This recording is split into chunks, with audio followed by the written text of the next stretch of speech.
Hello दोस्तों, welcome back to the channel Srishti study point. और आज हम इम्पोर्टेंट एमसीक्यूज करने वाले हैं। और किस कंसर्न में यहाँ पर लिखा हुआ है, पत्र और कार्यालयी विभिन्न पत्रों का आलेखन, यानी कि जो सरकारी पत्र, अर्ध सरकारी पत्र, परिपत्र और ये इससे रिलेटेड जितने भी क्वेश्चन होते हैं उनको सॉल्व करने वाले हैं। क्योंकि यूपीपीएससी की तरफ से कोई भी अगर एग्ज़ाम होता है तो इसमें क्वेश्चन पूछे जाते हैं इस तरह के। जैसे इस समय एपीएस का एग्ज़ाम है, उसमें एक ये टॉपिक दिया हुआ है, तो वही क्वेश्चन मैं यहाँ पर लेके आई हूँ, जिससे कि आपके काफ़ी हद तक क्वेश्चन इस लेवल पर तैयार हो सके।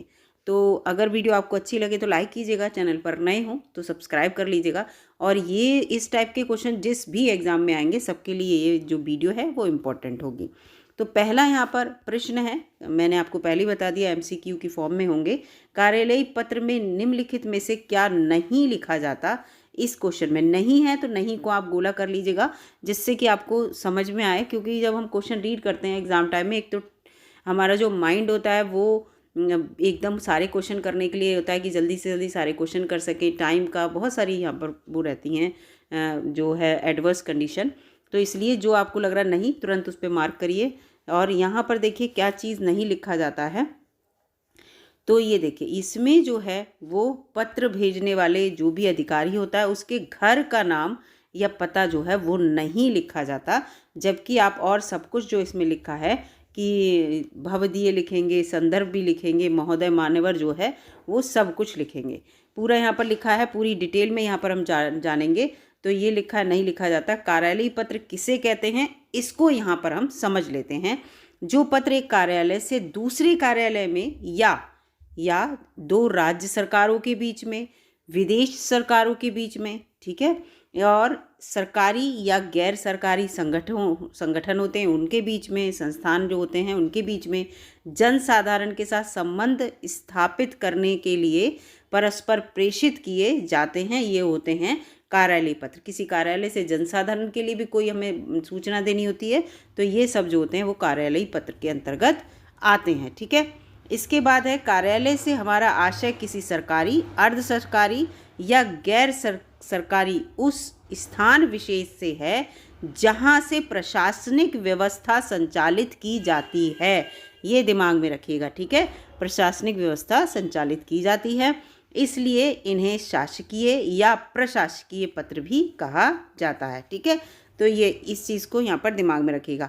अब पत्रों की संरचना को लेकर जो ध्यान देने योग्य बिंदु हैं, इससे रिलेटेड भी एमसीक्यू आ सकते हैं कि इसमें कौन सी चीज़ जो है इसमें नहीं लिखी जाती है, क्या गलत है क्या सही है, पत्र लिखते वक्त किन बातों का ध्यान देना है। तो ये चीज़ है। तो कार्यालयी पत्र को लेकर है ये।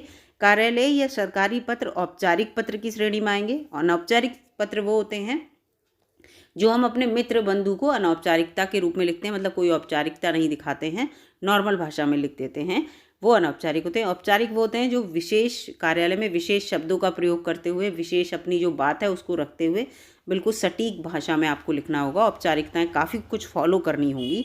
ऐसे पत्रों के शीर्ष पर कार्यालय, विभाग, संस्थान या मंत्रालय का नाम और पता लिखा जाता है। किसी के घर का पता नहीं लिखा जाता।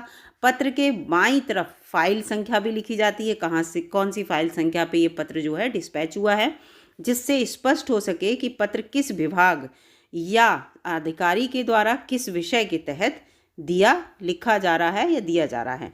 पत्र जिसे लिखा जाता है उसका नाम, पद, पता आदि बाईं तरफ ही लिखा जाता है।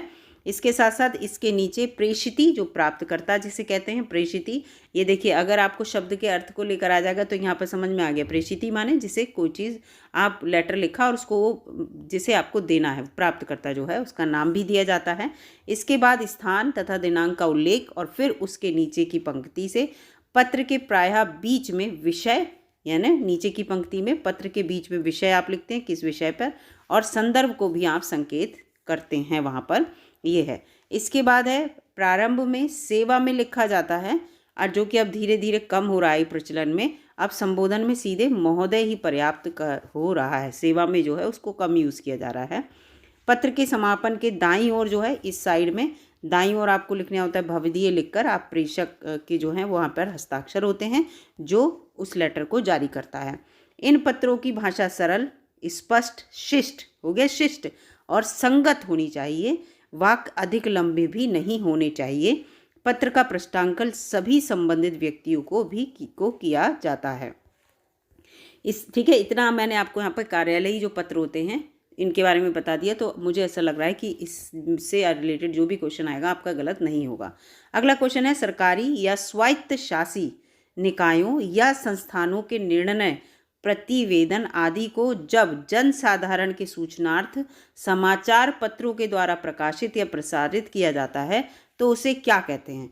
यानी कि हम न्यूज़पेपर में कोई अपना निकलवाते हैं जो भी सूचना जन साधारण के लिए किसी विभाग से, सरकारी या स्वायत्त शासी निकाय से, तो उसे क्या कहते हैं, तो ये आपको पता ही होगी। उससे जो है यहाँ पर कहेंगे हम लोग, पूरा लिखा है प्रेस विज्ञप्ति। प्रेस विज्ञप्ति ये लिखा हुआ देखिए, क्या कहेंगे, प्रेस विज्ञप्ति कहते हैं। ठीक है, और निविदा तो वो टेंडर होता है, आप सभी को पता है। कभी कोई चीज़ वो किसी चीज़ को बेचना है, उसके बारे में बताना है तो टेंडर होता है, वो है। फिलहाल ये जो है प्रेस विज्ञप्ति होगा। सरकारी या स्वायत्त सरकारी निकाय ये सब लिखा है, उनके अगर आप प्रसारित करना चाहते हैं समाचार पत्रों के द्वारा तो उसे प्रेस विज्ञप्ति कहेंगे। अब यहाँ पूरा बता रहे हैं निविदा किसे कहते हैं। निविदा जो होता है वो टेंडर को कहते हैं। टेंडर हम लोग जनरली ज़्यादा अच्छे से समझ पाते हैं। एक परियोजना के लिए, कोई परियोजना है उसकी बोली लगाने के लिए है, देखिए बोली लगाने, अधिग्रहण बोली जैसे औपचारिक प्रस्ताव को स्वीकार करने का निमंत्रण को जो है वो निविदा कहते हैं। ठीक है, आप निमंत्रण दे रहे हैं कि यहाँ ये चीज़ जो है इतने की जो है यहाँ पर ये चीज़ बेची जा रही है, इसके लिए बोली लगाना है, तो इस तरह से निविदा आमतौर पर उस प्रक्रिया को संदर्भित करता है जिसके तहत सरकारें और वित्तीय संस्थान बड़ी परियोजनाओं के लिए बोलियां आमंत्रित करते हैं जिन्हें एक निश्चित समय सीमा के भीतर प्रस्तुत किया जाता है। ठीक है, कोई भी चीज़ अगर बननी है परियोजना के अंतर्गत तो उसके लिए टेंडर होता है कि कौन जो है इस परियोजना को कितने अमाउंट में जो है बना पाएगा, और उसको लेकर पूरा, और गवर्नमेंट का अपना कितना बजट है उसको लेकर कौन इसके अंतर्गत आ पा रहा है, तो ये निविदा होता है। ठीक है, इसके लिए टेंडर।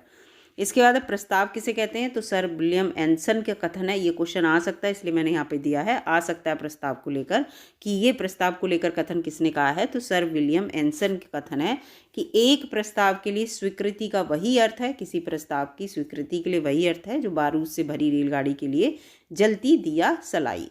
ठीक है, इसके बाद है प्रस्ताव में परियोजना के उद्देश्यों, अपेक्षित परिणामों। कोई भी प्रस्ताव आप रखेंगे किसी के समक्ष तो आप उस प्रस्ताव में पूरा आप अपना लिखेंगे, इसका उद्देश्य क्या है, आप क्या अपेक्षित परिणाम चाहते हैं, फिर आपको इससे लाभ क्या होगा, जिससे सामने वाला व्यक्ति कन्विंस तो हो। प्रस्ताव तो यही होता है, तो वही है, अपेक्षित परिणामों और लाभों के बारे में जानकारी शामिल होती है। इसमें एक विस्तृत योजना भी शामिल होनी चाहिए कि संगठन परियोजना को कैसे क्रियान्वित करेगा। प्रबंधन इस जानकारी का उपयोग ये तय करने के लिए करता है कि परियोजना की मंजूरी कि दी जाए या नहीं दी जाए। ठीक है, प्रबंधन वो तो मैनेजमेंट के लिए यहाँ पर आ जाता है। ठीक है, प्रबंधन इस परियोजना का उपयोग जो है, मतलब जो भी आप कोई भी प्रबंधन अगर कोई प्रस्ताव बना रहा है तो इसीलिए कि जो है अगर मंजूरी हमें मिल जाएगी नहीं मिल जाएगी, और सामने वाला भी है उस पूरे प्रस्ताव को पढ़कर बताता है और समझकर बता पाएगा कि उसको मंजूरी दी जाए परियोजना को या नहीं दी जाए। इसके बाद यहाँ पर है टिप्पणी। टिप्पणी क्या चीज़ है, अभी हमने प्रस्ताव पढ़ा। लेखन की कला और कार्य अथवा प्रक्रिया को टिप्पणी कहते हैं। जो लेखन की कला, कार्य अथवा प्रक्रिया, आप कोई प्रक्रिया दे दें, कहते हैं ना अपनी टिप्पणी दीजिए इस पर। तो कोई भी व्यक्ति, कोई भी बात है, कोई बहुत बड़ी सी आपके पास कोई स्टोरी है, उस पर टिप्पणी देनी है, तो आप जो है छोटा सा एक आर्टिकल बनाएंगे इस तरह से कि इस पर ये टिप्पणी है। संक्षेप में कहा जाए तो महत्वपूर्ण बातों को लिखित रूप में प्रस्तुत करने की प्रक्रिया ही टिप्पणी कहा जाता है। यानी कि कोई चीज़ आपने पढ़ी या देखी और उसके बारे में आपको टिप्पणी देनी है, तो आप उसकी महत्वपूर्ण बातें लिखेंगे जो भी आपको लग रही हैं, उसी को जो है टिप्पणी कहा जाता है। ठीक है, और इस बारे में मैं जो है यहाँ पर कुछ और विशेष जो शब्दों में जानकारी आपको बता दूँ। विज्ञप्ति क्या चीज़ होती है, तो इसका उपयोग सरकारी और गैर सरकारी संस्थान अपने किसी निर्णय, कोई घोषणा देनी है, उन्हें कोई निर्देश देना है, कोई योजना है, इन सब आदि से संबंधित सूचनाओं को संबंधित व्यक्तियों तक, जिससे संबंधित ये सूचना है उस संबंधित व्यक्ति तक एवं आम जनता तक। ठीक है, ये जो भी आप सूचना आपको देनी है उस व्यक्ति का तक जिसकी सूचना है और आम जनता तक पहुंचाने के लिए करते हैं। विज्ञप्ति अखबार आदि में छापी जाती है। ठीक है, जैसे विज्ञप्ति आपके लिए होती है, कोई जॉब है तो उसकी विज्ञप्ति ही निकलती है, है ना। तो आप तक पहुंचाना और सामान्य जनता तक पहुंचाने के लिए वो अखबार वगैरह में छापी जाती है। इसका मुख्य उद्देश्य है आम जनता या संबंधितों को तक ये जानकारी पहुंच जाए, विज्ञप्ति का ये मतलब होता है।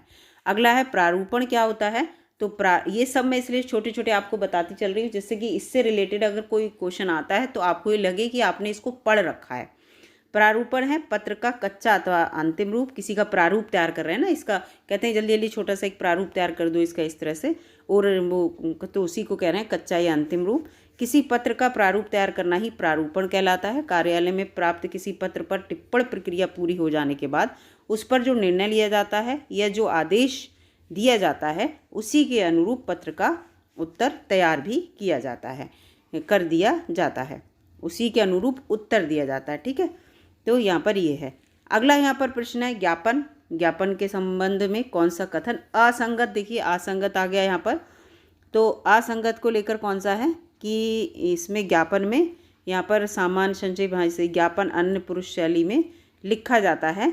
तो ये जो इसका बी जो है इसमें क्या यहाँ पर ये बता रहा है, इसका ये जो है कि ये इसका डी यहाँ पर जो है गलत बताया जा रहा है कि ज्ञापन में प्रेषिती जो प्राप्तकर्ता का नाम, पता और पत्र के ऊपर दाईं ओर, ये गलत है। दाईं ओर तो जो लेटर लिखता है उसके साइन होते हैं, यहाँ बाईं ओर लिखा जाता है प्रेषिती का।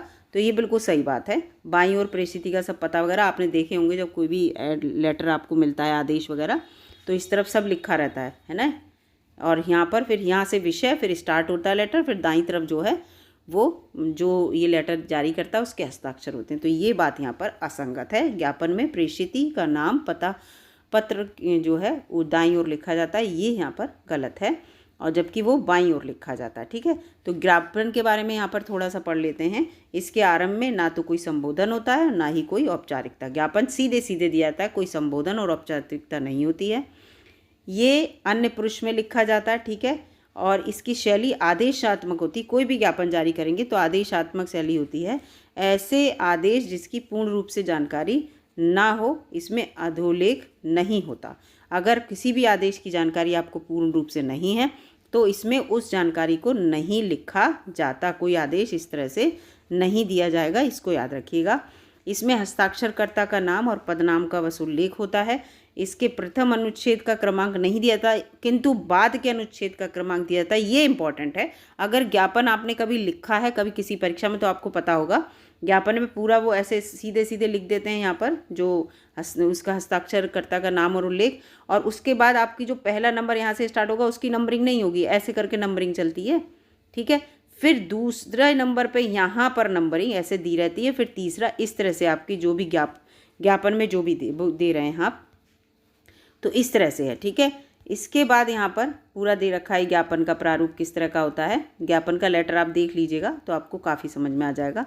फिर यहाँ पर और लिखा है जो ये पूरा लिखा है, सरकारी पत्राचार में अनेक अपने समकक्ष या अधीनस्थ कर्मचारी को सामान्य संदेश प्रेषण के लिए लिखा गया पत्र ज्ञापन कहलाता है। ये भी याद रखिएगा।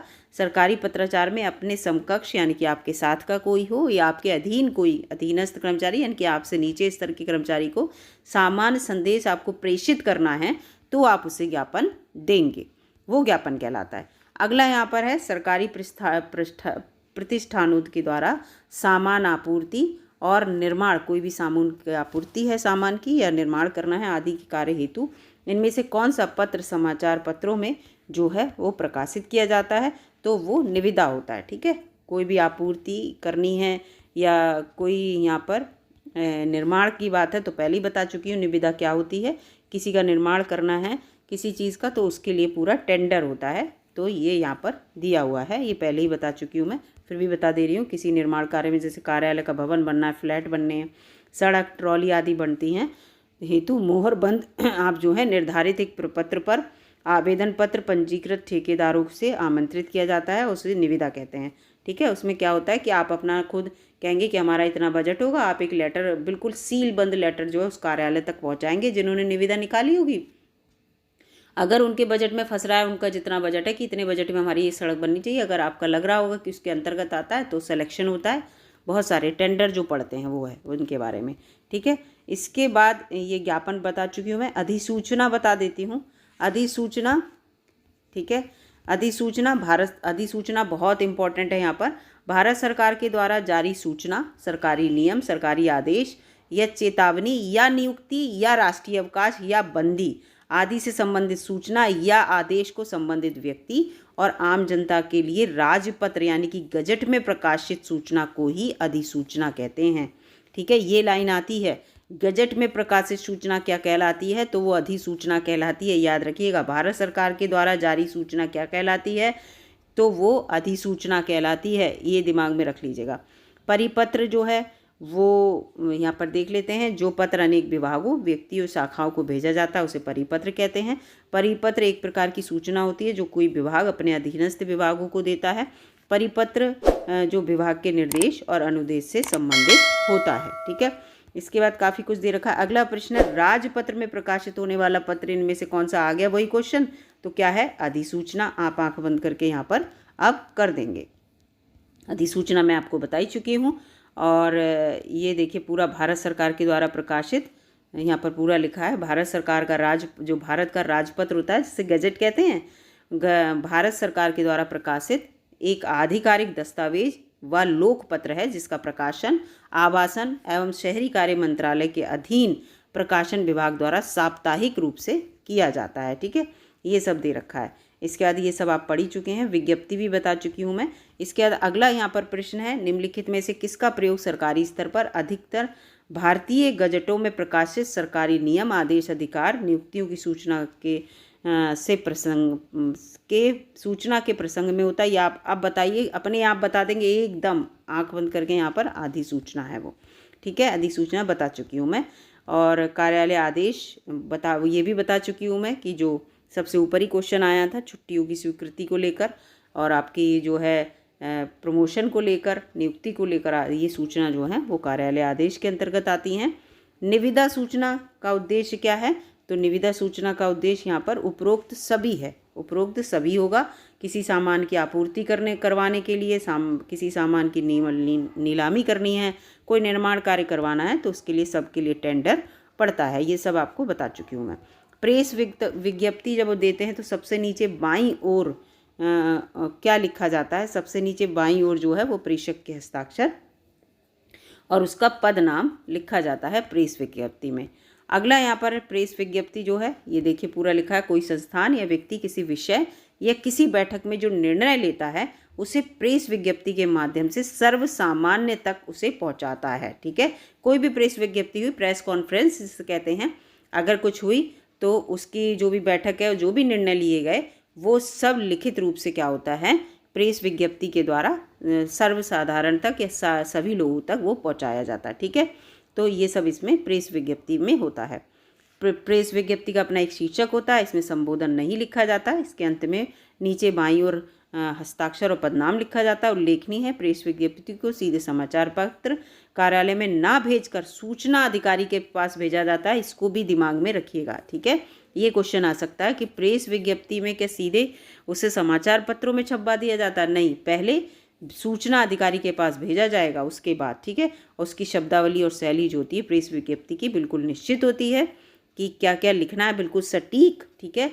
और संपादक जो है, जो अखबार का संपादक है, वो प्रेस विज्ञप्ति में किसी प्रकार की काट छाट नहीं कर सकता, जैसा लिख के आएगा सूचना अधिकारी के माध्यम से वैसा ही उसे छापना होगा, ठीक है।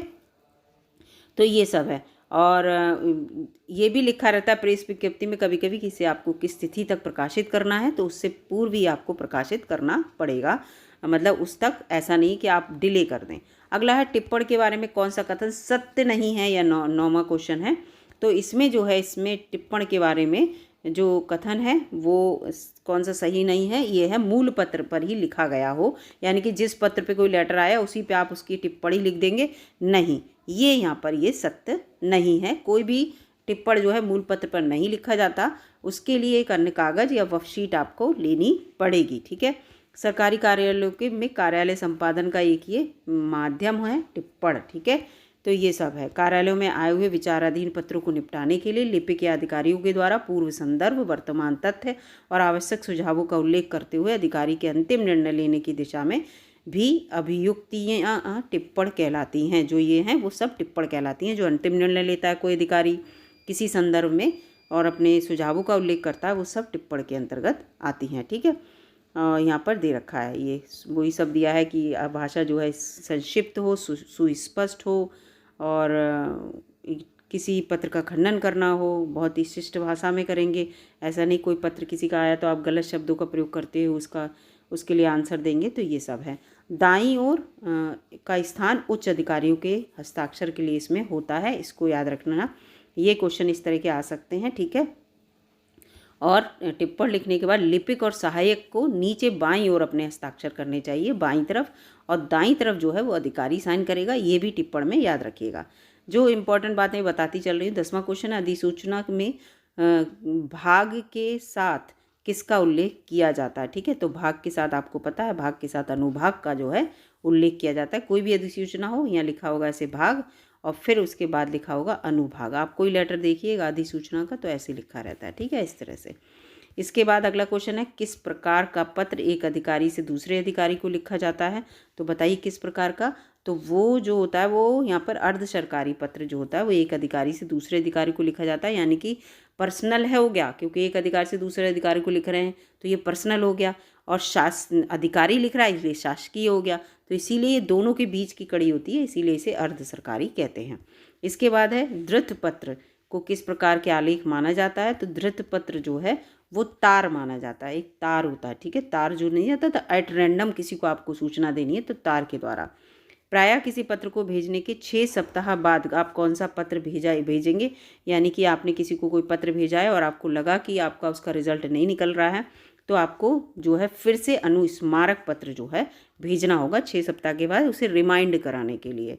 ठीक है, इस अगला है यहाँ पर क्वेश्चन, लिखित प्रमाण मिलने पर किस पत्र का प्रयोग किया जाता है। लिखित प्रमाण अगर आपको मिल गया है तो किस पत्र का प्रयोग करेंगे। तो यहाँ पर जो है वो आरोप पत्र जिसे है, ये भी एक क्वेश्चन इसमें आता है। अत्यावश्यक, यही देखिए फिर से आगे, अत्यावश्यक, अप्रत्याशित और त्वरित कार्य के लिए आप किसका प्रयोग करेंगे। तो तार जो है, तार का आप प्रयोग करेंगे। इस तरह के क्वेश्चन आ सकते हैं, इसलिए मैं बता रही हूँ आपको। आलेखन का दूसरा नाम बताइए क्या है। तो आलेखन का दूसरा नाम जो है वो प्रारूपण है। ठीक है, क्या है, प्रारूप। किसी का प्रारूप तैयार कर रहे हैं या आलेख तैयार कर रहे हैं। प्रारूप बता दिया है मैंने ऊपर। जब कोई अधिकारी शासकीय कार्य के संबंध में कोई तार भेजता है तो उसे क्या कहते हैं। तो उसे जो है वो यहाँ पर शासकीय तार कहेंगे। ठीक है, क्या कहेंगे, शासकीय तार। इसके बाद आरोप पत्र तैयार करते समय किन 2 बातों का उल्लेख नहीं होता। तो आरोप पत्र तैयार करते समय संबोधन और परिसमाप्ति का जो है उल्लेख नहीं होता। ठीक है, तो यहाँ पर मैंने आपको जो है 18 क्वेश्चन कराए हैं और कुछ क्वेश्चन काफ़ी डिटेलिंग में थे और कुछ क्वेश्चन केवल सीधे सीधे आंसर में थे। लेकिन मैं ये समझ रही हूँ कि इस वीडियो के बाद आपको काफ़ी कुछ समझ में आया होगा पत्रों के बारे में, और अगर नहीं आया है तो बताइएगा। और इसके साथ साथ जो एक तो औपचारिक और अनौपचारिक मैं बता ही चुकी हूँ, और नहीं तो फिर से एक बार बता दे रही हूँ, मुझे याद आ गया। औपचारिक पत्र जो कार्यालय में जितने भी होते हैं, जिनमें आप समझ लीजिए जिनमें हम औपचारिकता का प्रयोग करते हैं, बहुत सही से बात। और अनौपचारिक वो होते हैं जिसमें हम अपने मित्र वगैरह को लिख रहे हैं, है ना, उसमें प्रिय मित्र इस तरह से लिखते हैं, है ना। वीडियो में आपने देखा होगा जो मॉडल पेपर की हैं उनमें क्वेश्चन हैं इस तरह से देकर। तो अनौपचारिक वो पत्र होते हैं जिसमें हमें औपचारिकता करनी नहीं होती और आराम से उसमें अपनी भाषा में अपने मित्रों को लेटर लिखते हैं या अपने घर वालों को लिखते हैं, तो वो हैं। तो मिलूंगी दोस्तों अगली वीडियो में, तब तक के लिए नमस्कार। वीडियो अच्छी लगी तो लाइक कीजिएगा और चैनल पर नए हो तो सब्सक्राइब भी कर लीजिएगा।